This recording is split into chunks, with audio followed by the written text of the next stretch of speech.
keluar rumah minta izin, pergi ke pasar beli kain sapi, minal aidin wal faizin, mohon maaf lahir dan batin.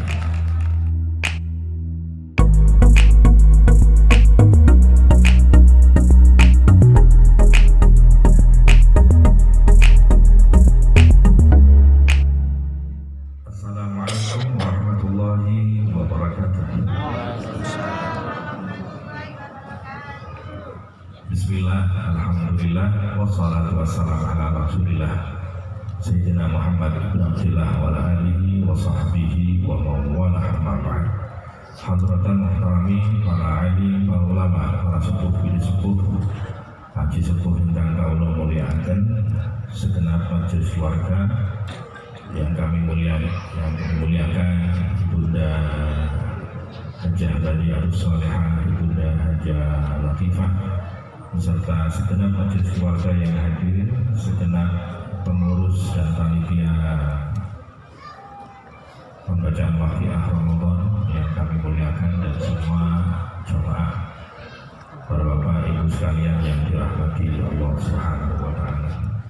Alhamdulillah wa syukurillah, hari berganti hari, minggu demi minggu silih berganti, akhirnya kita tiba pada penghujung acara waqiah Ramadan pada malam hari ini. Mudah-mudahan malam demi malam dengan membaca suratul waqiah pahalanya diterima oleh Allah Subhanahu wa taala, dan asrar serta faedahnya bisa didapatkan, dengan semua diberikan rezeki zahiran wa batinan. Amin Allahumma amin. Para bapak sekalian yang dirahmati Allah Subhanahu wa taala, sebagaimana biasa setiap malam sebelum pembacaan waqiah Ramadan biasanya ada pengajian terlebih dahulu, mulai Agus Zainuddin, Agus Husni Mubarak, dan alhamdulillah untuk penutupan kami sajikan kepada panjenengan pengajian berikut ini. Para bapak ibu sekalian, ada satu kisah yang diceritakan oleh Buya Hamka Haji Abdul Malik Karim Amrullah di dalam bukunya Tasawuf Modern. Raja Iskandar Dzulkarnain, sinten Bu? Mira betul. Sinten Pak? Satu ketika memerintahkan prajurit-prajuritnya dalam satu misi keluar negara, dan sang raja memerintahkan, wahai sang prajurit, di dalam misi ini nanti kalian akan melewati satu sungai, menyeberangi sungai, dan perintah saya, kalau kalian nanti nyebrang, ketika kamu menemukan sesuatu terinjak di tengah sungai, ambil, masukkan ke dalam tas ransel. Singkat cerita, berangkatlah pada malam itu prajurit-prajurit yang dikirim, dan ternyata betul di dalam misi itu mereka harus menyeberangi sungai yang begitu besar. Dan ternyata prajurit ini terbagi menjadi 3 golongan. Golongan yang pertama adalah prajurit yang taat kepada perintahnya sang raja.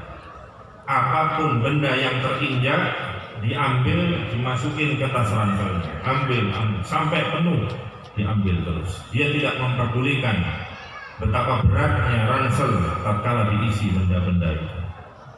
Golongan yang kedua adalah golongan yang acuh tak acuh, hanya sekedar menggugurkan kewajiban. Dia hanya mengambil 1, 2, 3 benda, dimasukin ke ransel, dan dia meyakini kalau perlu banyak nanti bisa mempermudah perjalanan. Dan golongan yang ketiga adalah golongan yang dia tidak menggubris sama sekali perintah raja. Dia berkeyakinan raja tidak akan memeriksa satu persatu isi ranselnya, dan tatkala ransel diisi benda-benda yang ada di sungai hanya akan menghambat perjalanannya karena semakin berat. Keesokan harinya tatkala mulai siang, mereka ingin tahu apa sih benda yang diambil itu, yang dimasukkan ke tas. Mulailah satu persatu mereka membuka.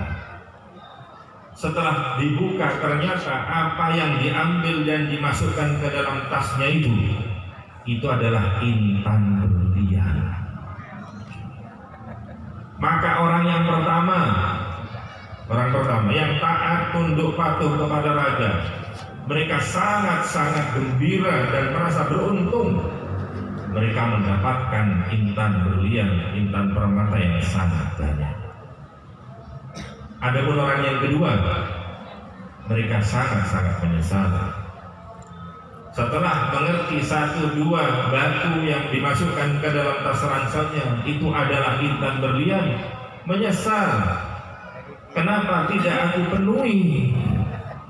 Getun aku lagi ini, nanti ngeri tak lepot apa.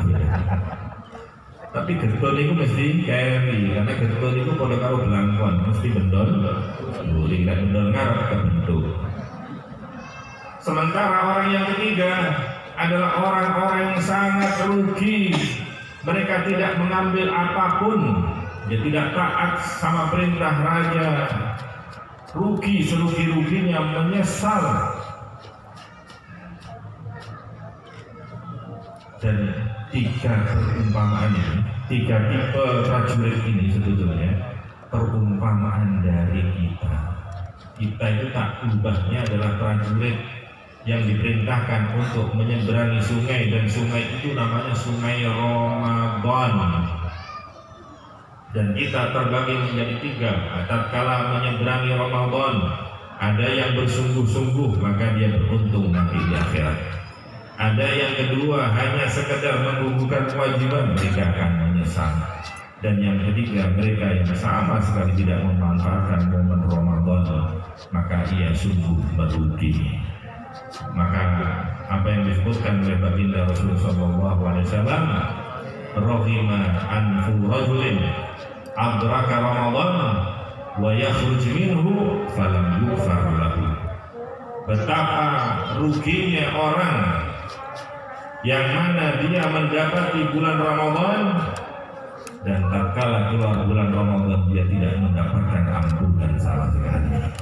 Mudah-mudahan kita termasuk golongan yang pertama, mendapatkan ampunan maghfirah dari Allah Subhanahu wa taala. Para Bapak Ibu, maka dikatakan oleh ahli hikmah, nisfu Ramadan zahab wal baqi aghla min adh-dhahab. Separuh Ramadan yang sudah lewat itu telah pergi. Wal baqi aghla min adh-dhahab. Ada separuh yang tersisa itu lebih emas dan lebih mahal dari emas, lebih berharga dari intan permata yang didapat oleh prajuritnya Raja Iskandar Dzulkarnain tadi itu. Maka di hari-hari terakhir dari bulan Ramadan ini boleh jadi kita sedih, tapi sebetulnya yang membuat sedih bukan karena kepergian Ramadan, karena Ramadan pasti akan datang setiap tahun. Ramadan ini pergi, tahun depan datang lagi, tahun depan datang lagi. Cuma yang membuat kita sedih, apakah tahun depan tatkala Ramadan datang kita masih ada di muka bumi ini? Apakah kita masih bisa menjalankan puasa, bertarawih, membaca waqiah? Maka jangan sia-siakan kesempatan yang ada. Bulan Ramadan adalah bulan yang begitu banyak bertabur pahala. Diriwayatkan oleh Imam Ibnu Majah, ada dua orang berasal dari Bali, bukan Bali Indonesia ya, Bali ini nama satu suku Bali dari kabilah Qudaah. Dua orang ini sama-sama menyatakan diri masuk Islam. Tidak lama setelah masuk Islam, ternyata orang ini langsung ikut jihad. Singkat cerita, dari dua orang yang sama-sama barengan masuk Islam, satunya tewas, mati syahid, dan satunya masih hidup. Beberapa tahun setelahnya, teman yang kedua meninggal dunia. Namanya mati itu pasti. Ta'addadatil asbab wal mautu wahid. Sebab itu boleh macam-macam, tapi semuanya mati sama matinya. Ada yang matinya ketabrak mobil, ada yang matinya kepresetan gede, ono sing mati yang dipateni anak dhewe, macam-macam, tapi sama-sama mati. Bahkan nggak sakit apa-apa, di atas ranjang mati juga. Sebagaimana sahabat yang kedua ini, dia tidak mati di atas medan perang, tapi dia mati di atas ranjang mati. Setelah mati orang yang kedua, sahabat yang lain bermimpi. Sahabat yang bermimpi itu melihat ada pintu surga, dan orang yang mati syahid itu ada di depan pintu surga. Setelah didekati, ternyata dia bertambah kaget. Ternyata orang yang barusan meninggal dunia di atas ranjang keluar dari pintu surga. Apa yang bikin kaget? Orang yang mati syahid di atas medan perang, matinya sudah berapa tahun yang lalu, belum masuk surga. Sementara yang tadi pagi mati biasa, kok wis mlebu divisi, kok iso kalah?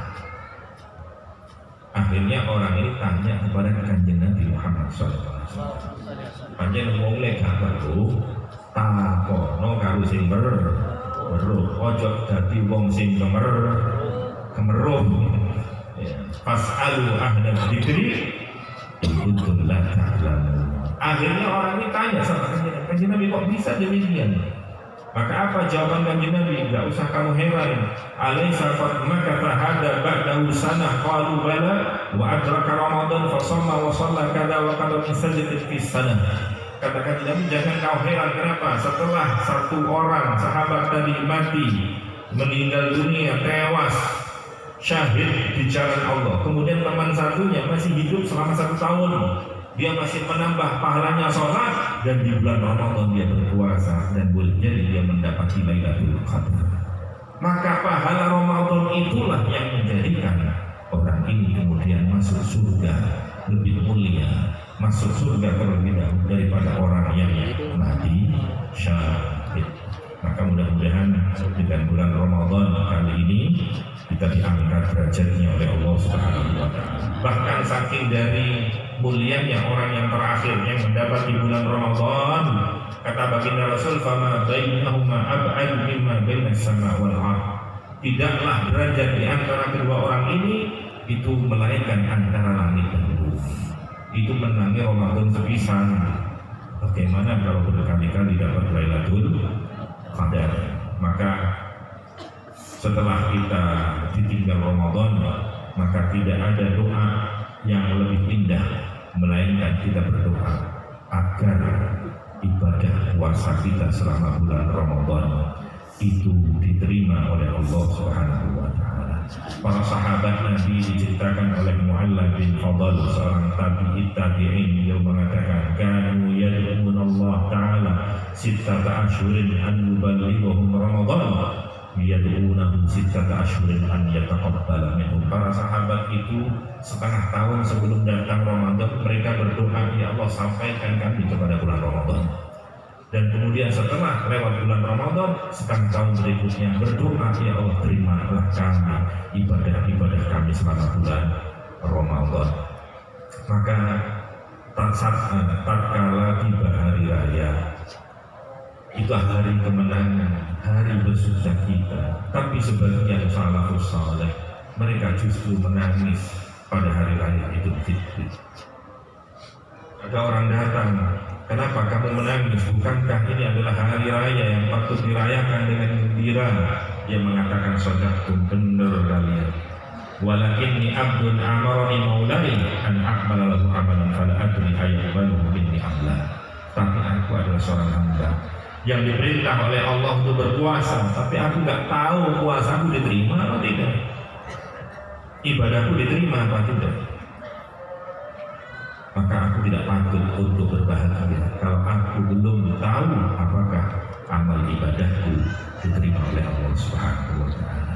Maka kita berdoa kepada Allah, Allahumma la taj'alhu akhiral ahdi min siyamina iyyahu. Ya Allah, jangan jadikan Ramadan ini sebagai akhir Ramadan kami. Fa in ja'altahu faj'alni marhuma.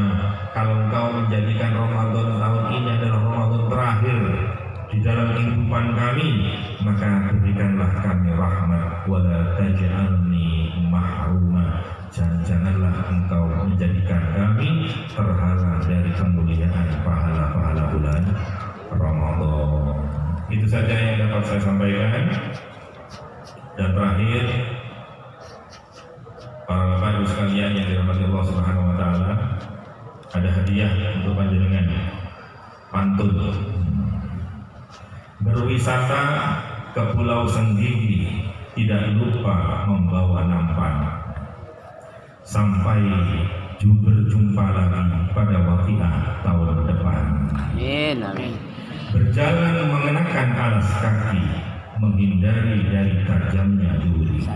Semoga diberi kelapangan rezeki dan selamat hari raya Idul Fitri. Keluar rumah minta izin, pergi ke pasar beli kain satin. Minal aidin wal faizin, mohon maaf lahir dan batin.